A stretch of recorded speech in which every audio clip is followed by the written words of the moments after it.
베드로전서 3장 1절에서 7절까지의 말씀이 되겠습니다. 아내들아, 이와 같이 자기 남편에게 순종하라. 이는 혹 말씀을 순종하지 않는 자라도 말로 말미암지 않고 그 아내의 행실로 말미암아 구원을 받게 하려 함이니 너희의 두려워하며 정결한 행실을 봄이라. 너희 단장은 머리를 꾸미고 금을 차고 아름다운 옷을 입는 외모로 하지 말고 오직 마음에 숨은 사랑을 온유하고 안정한 심령에 썩지 아니할 것으로 하라. 이는 하나님 앞에 값진 것이니라. 전에 하나님께 소망을 두었던 거룩한 부녀들도 이와 같이 자기 남편에게 순종함으로 자기를 단장하였나니 사라가 아브라함을 주라 칭하여 순종한 것 같이 너희는 선을 행하고 아무 두려운 일에도 놀라지 아니하면 그의 딸이 된 것이니라. 남편들아, 이와 같이 지식을 따라 너희 아내와 동거하고 그를 더 연약한 그릇이요 또 생명의 은혜를 함께 이어받을 자로 알아 귀히 여기라. 이는 너희 기도가 막히지 아니하게 하려 함이라. 아멘. 자, 오늘 우리가 이 말씀을 읽었습니다. 우리가 매일 아침마다 묵상을 해 나가는 그 큐티 교재가 있지 않습니까? 예. 그 순번대로, 또 그 순서대로 우리가 묵상을 매일 해오고 있는데 바로 그 다음 묵상해야 될 메시지가 오늘 본문의 말씀입니다.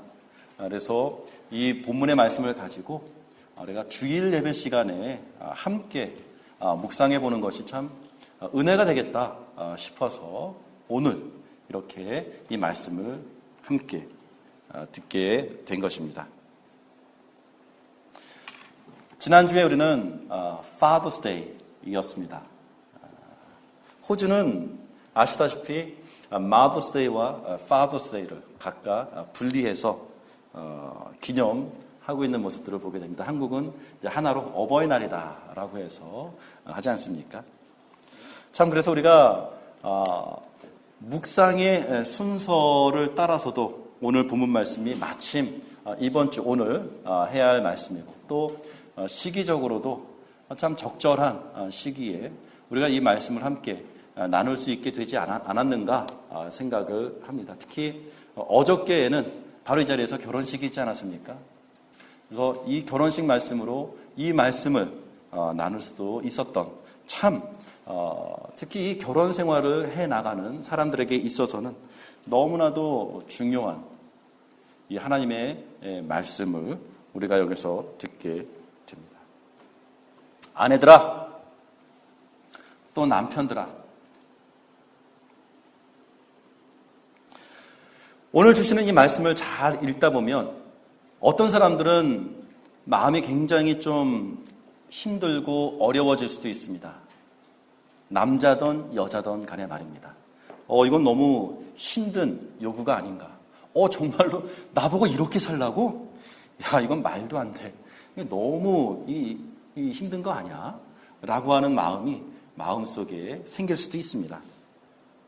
근데 오늘 본문의 말씀을 이해하는 데에 굉장히 중요한 그 열쇠가 있다면 여러분 한번 주목해 보세요. 1절입니다. 아내들아 라는 말씀을 하신 다음에 어떻게 이어가십니까? 아내들아, 이와 같이 자기 남편에게 순종하라. 7절을 보세요. 남편들아, 이와 같이 지식을 따라 너희 아내와 동거하고 그를 더 연약한 그릇으로 여겨라. 이렇게 아내된 자들에게 또 남편된 자들에게 메시지를 주실 때에 오늘의 성경의 말씀은 분명하게 이와 같이라고 말씀을 하고 있는 것을 보게 됩니다. 이것을 놓치면 많은 것들을 놓치게 되지 않을까 생각합니다. 왜 아내들에게 또 남편들에게 이 메시지를 주시면서 성경은 이와 같이라고 하는 토를 달고 있을까요? 그것은 지금 베드로가 전체적으로 어드레스를 하고 싶은, 전체적으로 이 성도들에게 지금 어떠한 주제에 대해서 이야기하고 싶은 그것이 있기 때문에 그렇습니다. 뜬금없이 갑자기 여자들에게 내가 좀 한마디 좀 해야겠구나. 여자들 좀 이렇게 좀 하세요. 남편들에게도 내가 한마디를 해야겠네. 좀 이렇게 좀 해. 뭐 이런 식으로 뜬금없이 나타난 구절이 아니라 오늘 이 본문 말씀은 베드로전서 2장 13절에서부터 생각해 볼 수 있습니다. 좀 포괄적으로 봐야 될 것입니다. 13절에 어떤 표현이 나옵니까?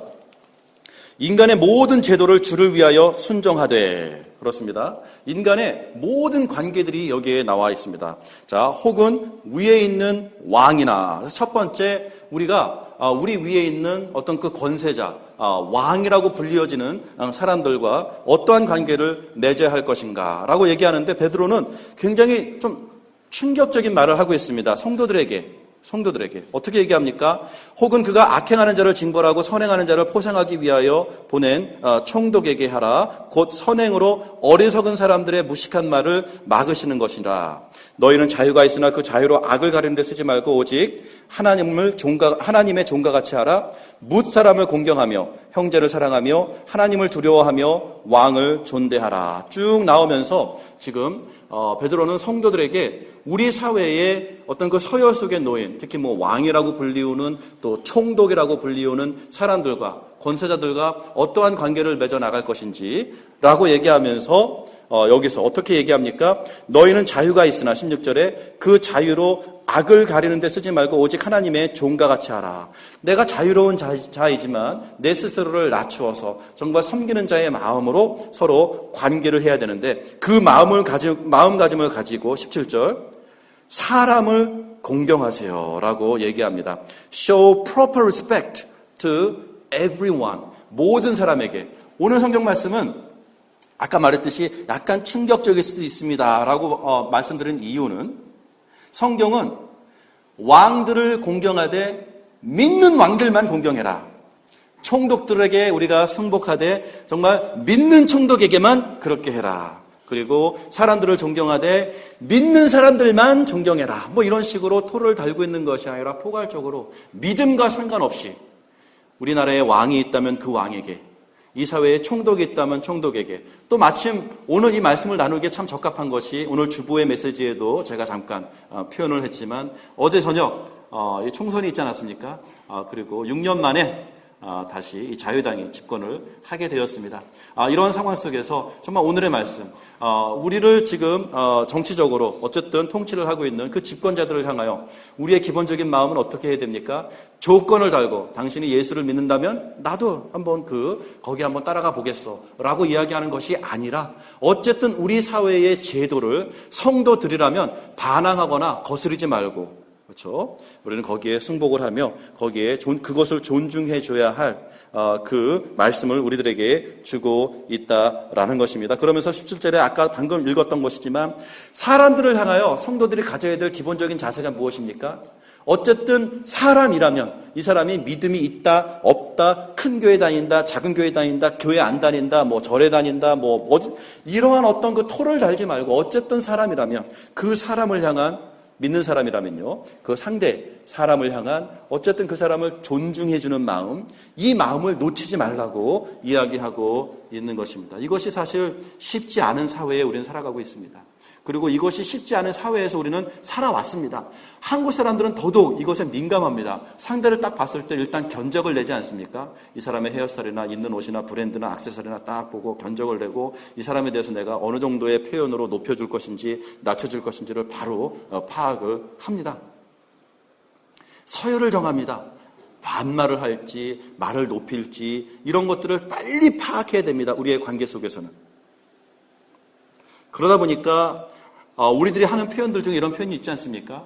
참 나보다 강한 자에게는 굉장히 비굴할 정도로 내 자신을 낮추기도 하고, 또 이렇게 비굴할 정도로 자기 자신을 낮춘 그 사람이 자기의 약자한테는 굉장히 비열하게 확 그냥 밟아버리는 이러한 관계들을 서슴지 않고 해나가도 되는 이런 사회에서 우리는 살고 있습니다. 그러하기 때문에 오늘 하나님께서 그러한 관계로 풀어나가지 말고 어쨌든 간에 사람을 보면서 그 상대를 보면서 사람이기 때문에 기본적으로 보여줘야 되는 그 존중함의 자세를 성도라면은 일단 갖추고 계세요라고 우리들에게 말씀을 하고 있는 것입니다. 그러면서 사람들에게는 이 존중하는 마음을 갖고 성도들끼리는 한 걸음 더 나아가서 성도들끼리는 정말로 서로 사랑하며 왕을 두려워하는, 하나님을 두려워하는 마음으로, 하나님을 향한 어떤 그 경외하는 마음으로 우리나라의 이 사회의 왕을 존대해라 라고 이야기를 해주고 있습니다. 더 나아가서 18절에 사환들아, 사환들이 누굽니까? 밑에 있는 자들이죠. 지금 이제 위에 있는 사람들에 대해서 얘기했다면 밑에 있는 자들에게 사환들아 범사에 두려워함으로 주인들에게 순종하되, 어떤 말씀을 합니까?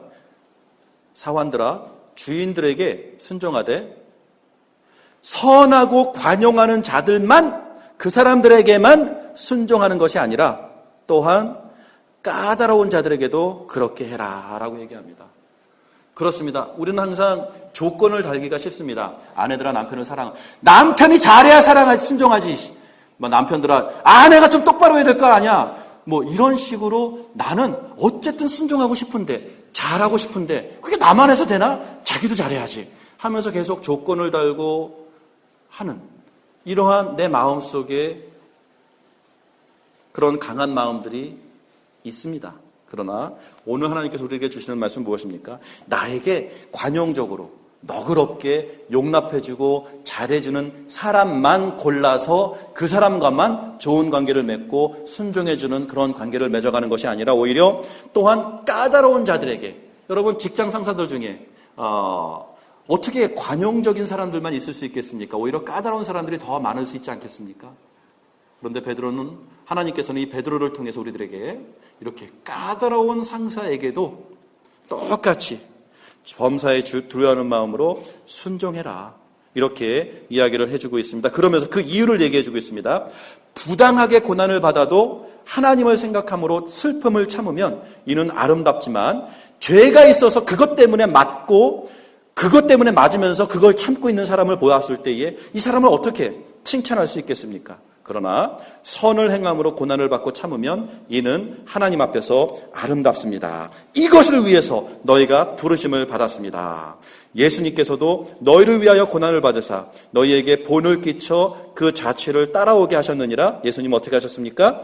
예수님은 죄를 범하지 아니하시고 그 입에 거짓도 없으시며 욕을 당하시되 맞대어 욕하지 아니하시고 고난을 당하시되 위협하지 아니하시고 오직 공의로 심판하신 이에게 부탁하시며 친히 나무에 달려 그 몸으로 우리 죄를 담당하셨으니 이는 우리로 죄에 대하여 죽고 의에 대하여 살게 하려 하심이라. 그가 채찍에 맞음으로 너희는 나음을 얻었나니 너희가 전에는 양과 같이 길을 잃었더니 이제는 너희 영혼의 목자와 감독 되신 이에게 돌아왔느니라. 어떤 말씀하십니까?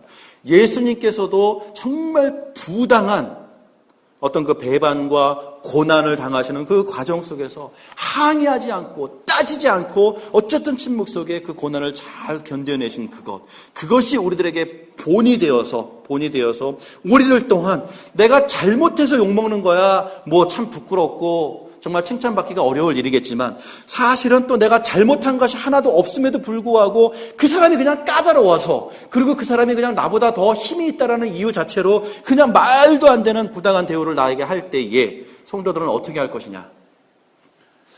참 풀어내기 어려운 말씀이죠. 그런 상황 속에서도 성도들은 예수님의 고난을 기억하며 침묵 속에 참아 견디세요. 이것이 20절 말씀을 보게 되면 어떻게 말씀합니까? 이것이 세상적으로는 손해보는 겁니다. 이것이 세상적으로는 쫓겨나는 일입니다. 이것이 세상적으로는 망하는 길입니다. 그러나 20절을 보게 되니까 이것이 하나님 앞에서는 아름다운 거래요. 조금 더 정확한 표현을 하자면 이것이 하나님 앞에서는 하나님께서는 정말 이것을 칭찬하시는 일이래요. 하나님께서는 성도들이 그러한 마음으로, 그러한 관계 방법으로 이 땅을 살아가시기를 원하시고 있다라는 것을 말해주고 있다라는 것입니다.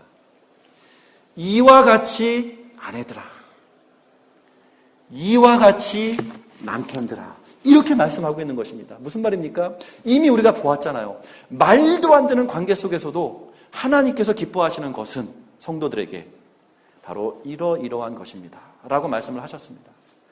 이와 같이 당신이 아내된 자의 자리에 있습니까? 그러면서 어떤 말씀을 하십니까? 심지어는 1절에 바로 나오잖아요. 남편이 믿지 않는 사람이더라도, 남편이 믿음이 없는 사람이더라도, 아까 말했죠. 내가 믿는 왕이라면 내가 기꺼이 순종하지, 믿는 총독이라면 내가 앞장서서 복종하지, 이렇게 조건을 달지 말고, 또 상사들도 나에게 잘해주는 상사한테만이 아니라 정말 나에게 너무나도 까다롭게 하는 그 상사일지라도 하나님께서는 일단 나의 마음가짐을 그들을 향하여 존경해주고 순종해주는 마음을 갖는 것, 이것이 세상적으로는 너무 말도 안 되고 바보 같은 모습으로 보여질지는 몰라도 적어도 하나님 보시기에는 이것이 정말로 칭찬받을 만한, 하나님께서는 정말 적극 장려하시는 그의 백성들에게, 그의 자녀들에게 이 땅의 관계법이다라는 것입니다. 그래서 아까 우리 키드톡 어린이 설교 때에도 잠깐 말씀을 드린 것이 있습니다. 그래서 오늘 아내된 자들에게, 남편된 자들에게 어떤 그들에게 직접적으로 임하는 이 하나님의 말씀들을 생각해 보기 이전에 먼저 우리가 함께 고민해 봐야 될 것이 있습니다. 그것은 무엇이냐면, 내가 한 사람으로서, 이제 여기는 이제 나야 한 성인으로서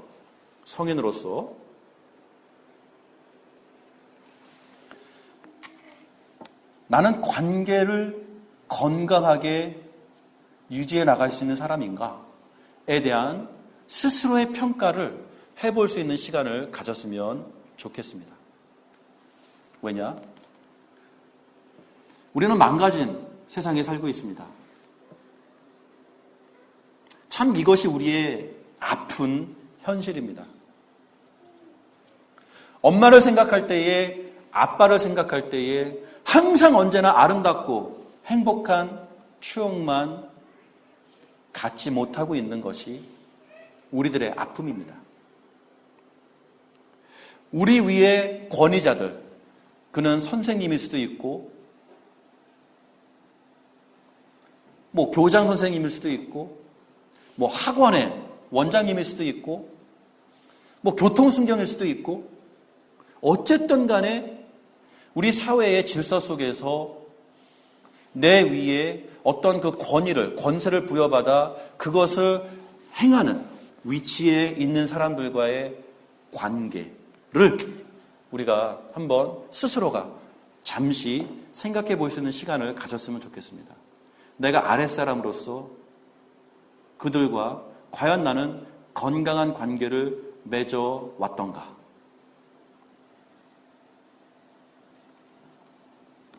시어머니와 시누이들과 또 장모와 나는 과연 건강한 관계를 맺어온 사람인가? 이것을 잠시 돌이켜봅시다 라고 한 데에는 이유가 있습니다. 왜냐? 내가 자녀들한테 오늘도 이 말씀을 드린 이유가, 성인이 괜히 성인이 된 게 아니잖아요. 어렸을 때부터 그 성장의 과정이 있습니다. 이 성장을 해오면서 나름대로 내가 배운 것이 있고 또 충격을 받은 것들이 있습니다. 때로는 아버지의 골프채에 엄청난 폭행을 당한 아들일 수도 있고요. 때로는 나를 버리고 그냥 집 나가버린 엄마의 얼굴도 그래서 생각이 안 나는 그래서 내가 엄마 하면은 사실 분노만 막 생기는 이러한 아픔이 있을 수도 있고요. 기타 등등, 그렇죠? 학교 선생한테 말도 안 되게 폭행을 당했다거나, 이러한 나름대로의 내가 성장해 오면서 내 마음속에 만들어진 이 아픔과 분노와 이 상처, 어느 누구에게도 이것을 표출해내지 못하고 어쨌든 그냥 당할 수밖에 없었던 나의 무기력함 속에서 내가 힘이 없었기 때문에 어쨌든 내가 아파했을 수밖에 없었던 이런 아픔의 경험들, 이런 것들이 내 안에 있다면 이것이 사실 아무것도 없었던 것처럼 생각하면서 우리가 살아갈 수가 없습니다. 내 안에 그것이 두려움으로 남아 있습니다. 내 안에 그것이 상처로 남아 있습니다. 그러다 보니까 우리가 성인에 대해서 우리가 서로 알잖아요. 대충. 어떤 사람은 참 저 사람은 왜 자꾸 이렇게 맨날 이렇게 들이받고 발끈하고 아무것도 아닌데 항상 내가 안 그랬는데 절대 안 그랬는데 이렇게 자기 자신을 어쨌든 변호하려고 자기 자신을 어쨌든 아프지 않으려고 막 오버 리액션을 하는 사람들을 보면서 왜 저렇게 오버하지? 하는 모습들을 볼 때도 있고 우리가 성인이면서 각각의 어떤 관계 속에서 나오는 반응들을 보면 참 다양한 관계들을 보게 됩니다. 목회자로서요. 또 경험하는 것은 무엇이냐면 참 저의 많은 그 친구들과 또 후배들이 어떤 그 종류의 친구들이 참 많았냐면요. 저의 개인적인 경험이라는 거죠. 제 친구들 중에는 많은 애들이 이상하게 교회에 적응을 하지 못해요. 신앙이 있어요. 어떤 면에서는 너무 똑똑해요. 신앙적으로는. 웬만한 신학자 못지않은 어떤 박식함이 있어요. 그런데 그런 박식한 애들이 자기가 다니는 교회 목사는 존경하지 않아요. 자기가 다니는 교회 목사의 설교를 들으면 딱 만족하지 않아요. 어느 교회 가서도 그 교회의 주일학교 교사나 장로님이나 목회자와 이 관계를 건강하게 맺지 못해요. 항상 불만족스러워요. 불평해요. 왜 그럴까요? 라는 질문을 해보게 됩니다. 왜 그럴까요? 왜 이 사람에게 있어서는 이 땅의 어느 교회도 그 사람을 만족시킬 수 있는 교회는 없는 것일까? 왜 그럴까? 왜 이 사람에게 있어서는 자기가 다녔었던 모든 교회의 목사님들은 항상 저 목사는 저게 안 좋고 저 목사는 저걸 못하고 저 목사는 저게 이래서 나는 못마땅해 라는 마음이 너무나도 분명하게 너무나도 강렬하게 자리 잡고 있어서 기회만 생기면 너무나도 요목조목 다 조리 있게 저렇게 하면서 평가할 수 있는 그런 능력은 왜 이 사람은 그런 능력이 유독 발달되어만 했었을까요? 라는 질문들을 해보는 겁니다. 왜 이 여성은 결혼해서 아내가 되었을 때에 왜 이 남성은 결혼해서 남편이 되었을 때에 예를 들어서 부부싸움을 시작했다. 그러면 이 사람이 사용하는 전술이 나름대로 있다라는 것이죠. 무조건 상대들을 막 까발리고 욕하고 비난하고 해서 상대방의 말을 막아버리고 제압해버리는 것. 자기가 잘못했음에도 불구하고 어쨌든 자기의 잘못을 인정하기보다는 계속 상대를 공격해서 상대의 마음을 막아버리고 자기는 도망가버리는 것. 혹시 이런 부류의 싸움을 하시는 남편을 두신 아내들이 있습니까? 혹시 이런 부류의 싸움을 하는 아내를 둔 남편들이 있습니까? 제가 어저께 결혼 주례 말씀 속에서도 아내 되신 자매님, 제가 부탁드릴 것이 있습니다. 라고 얘기했죠. 어떤 부탁을 드렸습니까? 이제 자매께서 아내가 돼서 앞으로 살아갈 때에 아내가 되면 그 누구보다도 그 남편의 부족한 모습을 잘 알지 않습니까? 엄마들은 몰라요. 엄마들은 자기 아들이 최고인 줄 알아요. 아내들은 알아요. 자기 남편이 얼마나 참 여러 가지로 이 부족한 사람인지. 근데 이 사회에 특히 이 교회 안에서 안타까운 모습들을 많이 보는 것 중에 하나가 무엇이냐면 예수를 믿는다고 하는 자매님들이 서로 모여서 참 많은 경우에 자기 남편 헐뜯는 일을 서슴지 않고 한다는 거예요. 웃으면서 해요. 밝은 얼굴로 해요. 근데 얘기하는 거 보면 너무 그걸 남편이 들으면 우리 남편도 알아. 와, 어떻게 무슨 말을 해야 될지 모르는 거죠. 두 번째는 그런 경우에 절대로 하지 말아야 되는 우리 사회적인 이해가 있는 거죠. 우리 남편이 이래 그러는데 옆에서 맞아, 네 남편 좀 그런 것 같더라. 이래보면 어떻게 됩니까? 여자들끼리 이제 원수가 되는 거죠. 흥! 하고 이제 괜한 싸움이 또 시작되는 거죠. 그래서 서로가 자기 남편을 흉보되 상대는 서로의 남편을 흉보할 때 거기에 맞장구 쳐주면 안 된다는 거. 그러면서 어떻게 대화를 해야 됩니까? 어머 그래? 우리 남편은 더해! 이렇게 상대보다 더 강한 자기 남편의 단점을 부각시켜야 이렇게 하면서 그거를 사람들은 스트레스 잘 풀었다. 스트레스 풀었대요. 그렇게 하면 기분이 홀가분해지나 봐요. 너무너무 아파요. 그렇죠? 너무너무 아파요. 제가 그러면 너무나도 이 말씀을 드리기가 조심스러운 것은 제가 남자이다 보니까 여자들 그러지 않았으면 좋겠습니다. 그러면 듣는 사람이 넌 남자잖아. 할 말이 없어요. 너무 조심스러워요. 그런데 이것만큼은 공개적으로 말씀드릴 수 있어요.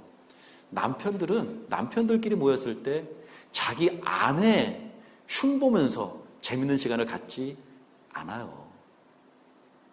어느 남편도 남자들끼리 모였을 때 야, 우리 아내가 말이야. 우리 아내는 더해. 야, 우리 아내는 더한 거. 이렇게 스트레스를 푸는 남자들이 혹 있을지 몰라도 그런 남자들 보면 남자들끼리는 서로 우리의 언어가 있죠. 아이, 등신, 쫄.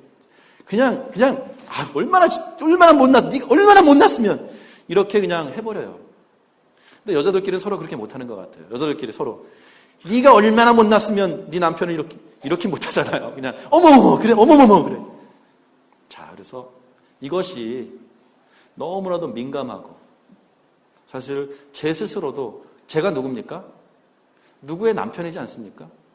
저에게도 아내가 있습니다. 저에게도 자녀가 있습니다.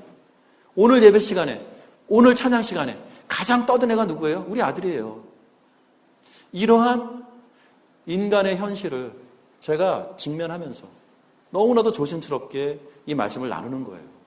저는 여기에 여러분을 책망하는 사람으로서 나온 것도 아니고 비난을 하기 위해서 나온 것도 아니고 이것이 우리의 현실이기 때문에 정말 우리 모두가 하나님 앞에서 과연 오늘 주시는 말씀을 우리가 어떻게 함께 받아야 할 것인가에 대해서 고민해 보고 싶은 것입니다.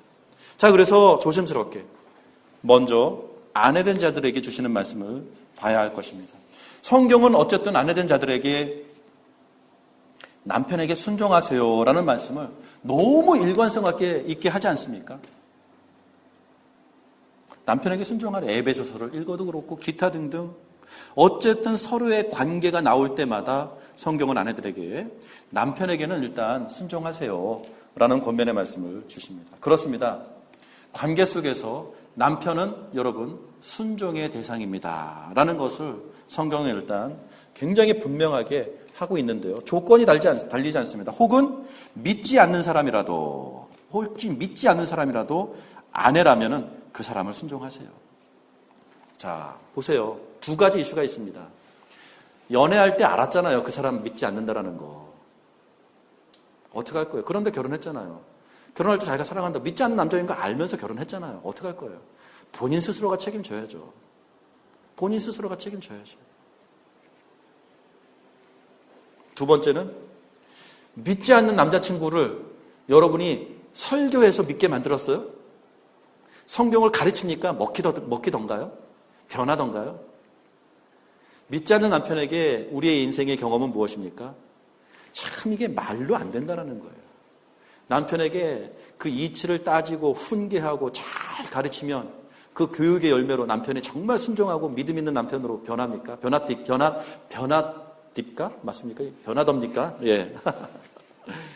참 그렇지 않아요. 왜 그런지 아십니까? 남편들이 너무 못됐어요. 남편들이 일단 못됐어요. 그게 그냥 기본적이에요. 아내의 말들을 잘 들으려고 하지 않아요. 근데 그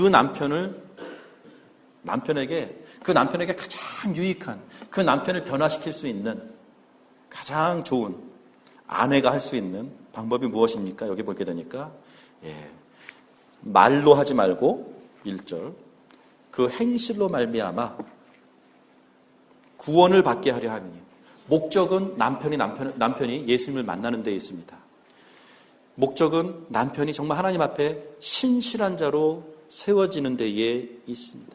자, 그것을 위해서 아내된 자는 어떻게 해야 될까요? 성경은 그 남편에게 설교하지 말려고 합니다. 성경을 가르치려고 하지 말라고 합니다. 다만 본인이 믿는 사람이라면 그 믿음의 행실을 그의 삶 속에서 아내가 그냥 그렇게 살아가면 그것이야말로 가장 위대한, 가장 파워풀한, 능력 있는 남편 구원 방법이다라는 것입니다.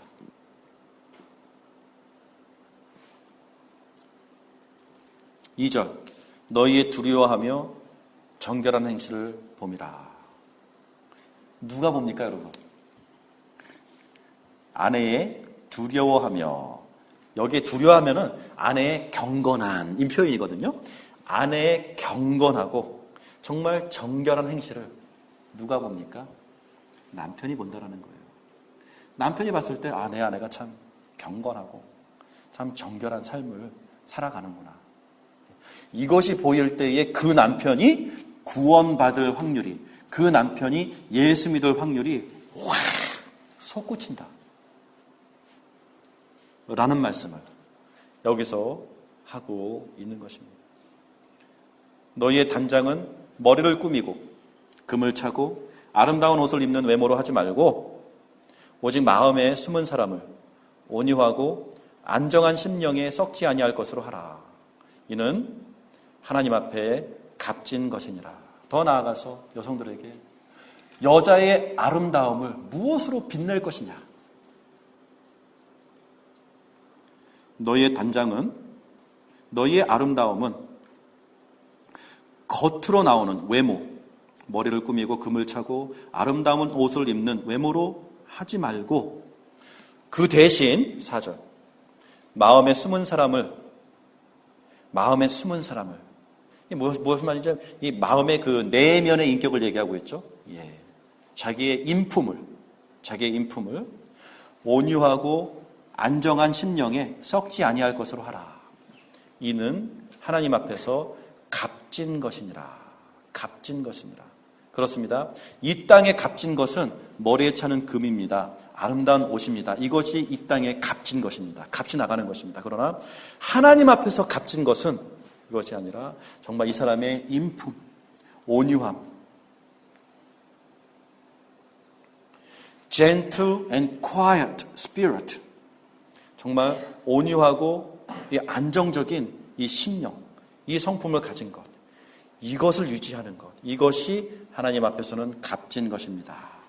그러면서 5절 전에 하나님께 소망을 두었었던 거룩한 부녀들도 그와 같이 자기 남편에게 순종함으로 자기를 단장하였나니. 무슨 말입니까? 5절에 그렇습니다. 바로 이것은 전혀 새로운 것이 아니라 예전에도 믿음의 우리의 선조들은 특히 그들 중에 믿음의 그 여성들은 자기 자신을 어떻게 아름답게 가꾸었습니까? 5절 말씀해 보게 되니까 자기 남편에게 순종함으로 그것이 여성의 아내의 아름다움이 완성이 되어지는 것이었다라고 성경은 이야기해 주고 있다라는 것입니다. 야, 참 한마디 한마디가 제가 이렇게 지금 뱉어낼 때마다 제 마음이 얼마나 괴롭고 무섭고 힘든지 아시겠습니까? 이게 요즘 시대에 먹힐 말입니까? 그냥 우리가 교양이 있으니까 그나마 무표정으로 내 말이 끝날 때까지 여기 앉아 있어 주는 거지. 정말로 이것을 아멘 아멘 하면서 정말 은혜의 말씀으로 받아들일 수 있는 그것이 가능할까요? 너무 저는 그런 면에서 많은 부담을 갖고 지금 한 구절 한 구절을 읽어 내려가고 있습니다. 사라가 아브라함을 주라 칭하여 순종한 것 같이 사라는 아브라함의 아내였지 않습니까? 자기 남편을 주라 불렀대요. 주라 칭하며 순종한 것 같이 너희는 선을 행하고 아무 두려운 일에도 놀라지 아니하면 그의 딸이 된 것이니라. 저는 여기서 이 말씀만은 드리고 싶습니다. 예배가 끝나고 서둘러서 집에 가지 마시고 여성분들끼리 식사 후에 함께 335 둘러앉아 이 주부의 이 안내의 질문들을 활용하셔서 정말 이 부분들을 정말 여성들끼리 한번 오픈해서 본인들의 도전들 또 본인들의 행복들을 좀 나누며 서로를 격려하고 위로하는 시간을 가지면 정말 유익한 시간이 될 것이다 라는 기대가 있습니다. 굳이 제가 여자도 아닌데 여기 서가지고 너희들 말이야 좀 똑바로 해. 야, 이것이 얼마나 제가 이렇게 앞에 서 있기가 얼마나 괴로운 자리가 되는지 모르겠습니다. 그래서 조금 더 이제 제자리로 돌아와서 저의 자리로 돌아와서 7절입니다. 남편들아. 야, 여러분 7절을 읽으면서요. 이 자리가 저한테는 얼마나 더 괴로운 자리가 되신지 아시겠습니까? 왜요? 지금 제 아내가 눈을 부릅뜨고 쳐다보고 있잖아요. 어떻게 할 거예요? 자, 용기를 내서 이 말씀을 함께 나누길 원합니다. 남편들아, 이와 같이 여기에 있습니다. 이게 굉장히 중요합니다. 여러분, 건강한 남편이 되기 위해서 먼저 갖추어야 되는 기본적인 성품이 있다면 이 남자의 사회성입니다. 남자의 사회성입니다. 그래서 여러분, 혹시 싱글 여성들, 남자친구를 고를 때, 또 남편감을 고를 때에 나는 먼저 믿음이 있는 남자를 원해요. 예, 제가 만난 여성들, 그 말을 다 하는데 제가 봤을 때 그 말을 하는 99%는 다 거짓말이었어요. 그냥 교회 다니니까 입으로 한번 그냥 읊은 거고, 자, 믿음 있는 사람이길 원해요 하면서 그 다음부터가 진짜예요. 그래서 그 다음부터가 진짜이기 때문에 그 다음부터 그 진짜인 것들이 충족이 되면 가장 먼저 자기가 말했던 믿음은 있어도 되고 없어도 되는 것으로 전락하더라고요. 그래서 기꺼이 그 믿음이 없더라도 그 이하의 것들이 충족이 되면 기꺼이 결혼해요. 그래 놓고서는 나중에 속았다 어쨌다 막 이러는데 어쨌든 그러더라고요. 그래서 싱글 여성들에게 정말 지혜의 권면을 드립니다. 남자를 고를 때요, 가장 중요하게 봐야 되는 것이 그 사람의 사회성입니다. 그 사람이 엄마와 어떤 관계를 맺고 있는지, 그 사람의 아빠와 어떤 관계를 맺고 있는지, 그 사람이 커오면서 왜 그런 거 있잖아요. 요즘식으로 얘기한다면 뭐 식사하는 자리에서, 차 마시는 자리에서 나름대로의 영웅담을 얘기할 것 아니에요. 약간 허풍 떨면서. 근데 여성들은요, 굉장히 지혜롭게 잘 들어야 돼요. 물론 웃어주면서 오빠 그랬어, 어머 그랬겠구나 하면서 이렇게 나름대로의 맞춰주는 뭐 그런 센스는 있겠지만 마음속에서는 굉장히 지혜롭게 들어야 돼요. 저 사람이 학창시절에 선생님과 굉장히 아픈 관계를 맺으면서 컸구나. 저 오빠가 군대에서 자기 위에 있는 사람들과 너무너무 어려운 관계를 맺고 지냈었구나. 자, 이것은 무엇을 보여주는 것인가? 이것은 이 사람의 인격에 대해서 무엇을 얘기해 주는가? 물론 내 앞에서는 재밌는 말도 잘하고 내 앞에서는 명품 백도 사주고 어쨌든 나한테는 너무나도 정말 훌륭하고 멋진 왕자님처럼 지금 이미지 연출은 하고 있지만 정말 이 사람이 스스로 막 이런 식사 자리에서 이런저런 자리에서 자기의 과거에 대해서 재밌게 얘기할 때 드러나고 있는 이 사람의 사회성. 그래서 단적인 예로 그 사람의 결혼식에 그 사람 측 친구들이 몇 명이 나왔는가 굉장히 중요한 단서가 됩니다. 굉장히 중요한 단서가 됩니다. 왜냐하면 그 사람의 친구는 한 명도 오지 않는 결혼식을 되게 많이 봤어요. 무서워져요. 이 사람이 그동안 어떻게 살았길래 자기의 결혼식에 축하해주는 친구들이 없을까? 이런 것들을 여러분 그 서약서에 사인하기 전에 지혜롭게 판단해야 돼요. 왜냐? 그 대가를 이제는 자기가 평생 품고 가야 할 것이기 때문에 그렇습니다. 그만큼 여러분들이 남자를 보는 눈이 굉장히 어떤 면에서는 냉정해야 돼요. 냉정해야 돼요. 그러면서 제가 남자이건 여자이건 그 인품 속에 가장 정말 이것만큼은 여러분 어떻게 말하냐, 눈 감아줘서는 안 되는 그 성품이 있다면 사과할 줄 아느냐, 이것이 인격의 가장 근본이 됩니다. 사과할 줄 아는 인격. 왜냐? 세상을 살다 보면 사과한다라는 것이 어떤 사람한테는 쉬운데 I am sorry, 미안합니다, 죄송합니다, 용서해 주세요. 놀라웠게도 이 말을 목에 칼이 들어와도 못하는 사람들이 많아요. 분명히 자기가 잘못했는데 끝까지 미안하다는 말은 못하는 인격의 소유자들이 있어요. 그 사람과 평생을 살아간다고 생각해 보세요. 이 사람은 어쨌든 나에게 죽을 때까지 사과하지 않을 사람이다 라는 사실을 안다면 얼마나 그 서로가 함께함이 무섭겠습니까? 다른 표현이 안 나요. 그냥 무서울 거예요. 그래서 여러분, 이와 같이라고 오늘 얘기한 아내들아 이와 같이. 남편들아 이와 같이. 어떤 같이? 그 전에 읽었잖아요. 이 사람이 사회에서 왕이라는 존재에게, 총독이라는 존재에게, 그 다음에 그 직장 상사라는 존재에게, 그 다음에 어쨌든 사람들끼리의 관계 속에서 이 사람은 어떻게 살아왔는가를 쭉 보고, 성경은 어쨌든 그러한 관계 속에서 이렇게 하세요. 성도라면, 주의 사람이라면 이러한 마음과 인품으로 살아가세요. 라고 했기 때문에 그와 같이 동일하게 이제 그 사람이 여자입니까? 그럼 남편이 있으시겠네요. 그러면 여자로서는 그렇게 해 오셨듯이 동일하게 남편에게도 이렇게 하세요. 남자세요? 그러면 이와 같이 했듯이 남편이라면 아내에게 똑같이 이와 같이 대해주시면 되겠습니다. 이렇게 얘기하는 거예요. 근데 이것을 뚝 잘라가지고 1절에서 7절까지만 읽어가지고 남편은 1절에서 6절까지의 말씀을 아내를 향한 공격의 무기로 삼아서 너 이거 읽어봐. 너 이거 맨날 읽어. 하루에 3번 읽어. 그리고 얼마큼 읽었는지 나한테 맨날 얘기해. 이런 식으로 아내를 제압하는 무기로 사용한다면 거기서 그 사람 미천 다 드러난 거죠. 그 사람의 인격은 딱 그거예요. 그 사람과 결혼한 자매, 당신이 참 주의 위로를 그렇죠. 그와 마찬가지로 제가 또 특히 이 evangelical circle, 복음주의 이 공동체 안에서 많이 보게 되는데요. 너무너무 이런 이치를 잘 꿰뚫은 자매들이 많아요. 남자들보다는. 남자들은 굉장히 둔해요. 그냥 좋으면 좋은 거고 말면 많은 거고, 남자는요 일단 끝나요. 이쁘면 끝나요. 모든 것이 다 끝나요. 근데 여자들은 안 그렇거든요. 딱 쳐가요. 그러다 보니까 교육도 잘 받았고 그거에 대한 고민도 많이 했고 나름대로 정립이 된 게 있어요. 남편이라면 이래야 된다라는 것이 쫙 나와요. 근데 이것을 요구하기 시작하면 아파져요. 무슨 말인지 아시겠어요?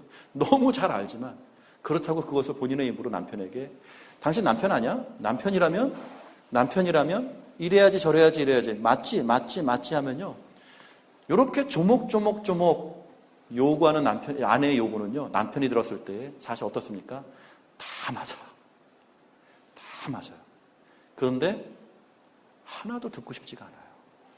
이게 인간의 현실이에요. 하나도 들어주고 싶지가 않아요. 마치 남자들이 이상하다 그렇게 말해주면 뭐 인정할 건 인정하고 아닐 건 아니라고 얘기해서 서로 합의를 봤으면 해줘야 되는 거 아니야? 라고 논리적으로 얘기할 수 있어요. 여자들은. 그런데요 사람이 그렇지가 않잖아요. 예를 들어서 정말 여러분들이 공감할 수 있는 예가 어떤 거겠습니까? 학생이 집에서 자기 방에서 나름대로 공부하려고 책을 딱 펴놨는데 바깥에서 엄마가 야 공부해! 이러면 이 책 어떻게 합니까? 찢어버리고 싶잖아요. 나 공부하려고 했는데 엄마가 공부하려니까 마침 잘 됐네. 열심히 해야지. 이런 마음을 갖습니까? 아니죠. 이 책 찢어버리고 싶잖아요. 아니 그때는요 학교로 찾아가서 학교 불질러버리고 싶잖아요. 사람 마음이 그래요. 어차피 엄마가 말 안 했을 때에는 나름대로 마음 잡고 공부하려고 했다가 엄마가 공부해! 그러니까 학교를 그냥 불질러버리고 싶어요. 사람이 그러한 죄성을 가지고 있으니까 똑같이 적용이 돼요. 남편들도요, 때로는 컨디션 좋을 때는 해주고 싶거든요. 그래서 해주고 했는데 여자가 옆에서 여보, 이래야 되는 거 아니야? 어떻게 된 거야? 나랑 약속했잖아. 어떻게 됩니까? 너 죽고 나 죽고 일단 끝내자. 이렇게 살아서 뭐하냐. 남자는 갑자기 죽음을 맛보게 돼요. 그 자리에서. 왜 그런지 몰라요. 본능적으로 그냥 죽음이 떠올라요. 그래서 오늘 본문 말씀에 3장 1절에 그렇게 얘기하잖아요. 그래서 여자들이요 말로 해봤자 남편이 안 됩니다. 행동 속에서 해주면 오히려 그게 남편이 그거 보니까 남편이 구원받을 확률이 높아진다. 표현이 나오잖아요. 여러분 이 표현에 밑줄을 그어서 구원받을 확률이 높아진다는 말이 무엇인지 아십니까? 우리 교회 다니니까 이 사람 천국 간다는 거네. 아이고 나한테 지지리도 못하더니 천국까지 가. 나는 이 사람 천국 가는 걸 못 봐. 이렇게 풀면 안 될 것이고요.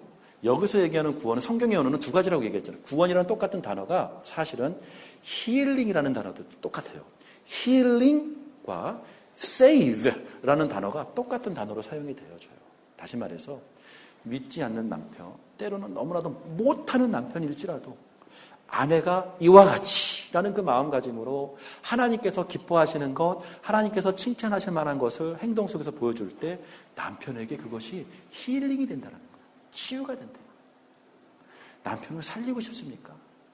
아내들에게 비장의 무기가 있으니 남편을 회복할 수 있는, 남편을 죽일 수 있는 무기도 있습니다. 뭡니까? 이걸로 죽이는 거죠. 남편을 살릴 수도 있으니 살리는 것은 또 여기서 보여주시. 그 행동 속에서 보여주는, 남편은 그걸 보고 있으니까 이 여자가 정말로 교회 다니고 성경책 옆에 끼고 다니는 건 알겠는데 정말로 경건한지 정결한지 정말 성경에 하나님께서 기뻐하시는 아름다움으로 스스로를 단장할 수 있는 사람인지 를 남편은 이상하게 믿지 않는 남편일수록, 이상하게 힐링에 더 절실한 남편일수록 굉장히 색안경을 끼고 보고 있다는 사실, 이게 또 우리 사회의 아픔이잖아요. 참 풀어낼 수 없는 무거운 말씀이지만 어쨌든 하나님께서는 힐링의 방법을 주시고 있다는 것. 그러면서 남편들아, 이와 같이, 자, 첫 번째 뭡니까?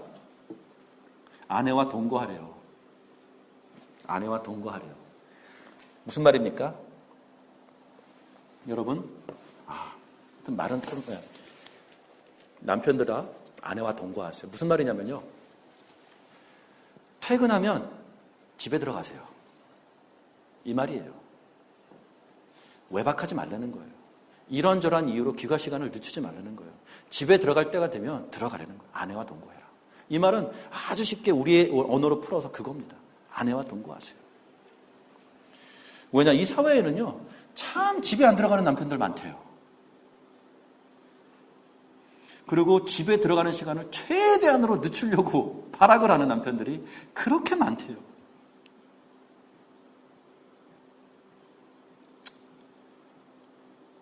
상호 간에 이유가 있겠죠.